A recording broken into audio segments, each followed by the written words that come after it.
This is your News 4 update, powered by the Bomarito Automotive Group. Thank you for choosing News 4. I'm Claire Kellett. Here are some of the stories making headlines. There are growing calls for a Florissant police detective to be fired after this video surfaced over the weekend of that officer hitting a man with his police SUV, then taking him to the ground. The Department of Justice now involved in the investigation. The Florissant Police Department is on high alert for protests possible tonight. It is boarded up and there are concrete barriers, and the National Guard is stationed outside the building. Today, a group of protesters met with St. Louis Mayor Lyda Krewson. The protest, called Dressed for Progress, started at the old courthouse, marched to City Hall. Protesters were encouraged to dress in business casual, many of them you see wearing suits. The president of 100 Black Men, which organized the protest, tells News 4 the goal was to shift the public's perception. The protesters, those who met with Krewson, presented a 5-point plan of changes they would like made, including police reform.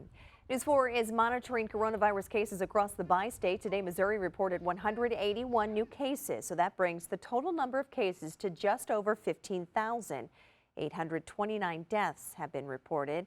Now to Illinois, they added 658 new cases today, the fewest since March 30th.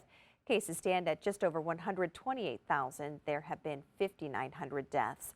For a quick look at the forecast, send things to Chief Meteorologist Steve Templeton. Well, tropical depression CRISTOBAL as it weakens is still going to bring an impact to St. Louis area. First with some rain tonight and a Tuesday morning. Bulk of the rain in St. Louis is Tuesday morning with an isolated storm later in the day. But the heavier flooding rains will most likely be west of St. Louis. It's also going to be humid, tropical humidity, windy, some gusts 30 to 40 miles per hour. On the Illinois side, might see some as high as 45 miles per hour. And an isolated severe storm, a brief tornado not out of the question, or downburst of wind possible.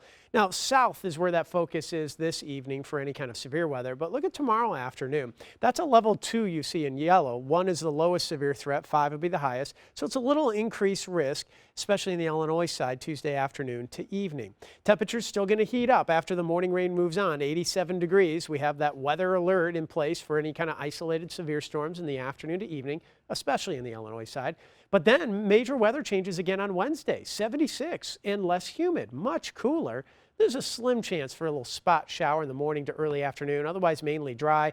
And even though temperatures warm back up to highs in the mid to low 80s Thursday on into the weekend, the humidity will remain low, and that should make it some really comfortable weather. And then, remember, we are always online at KMOV.com and your KMOV News app.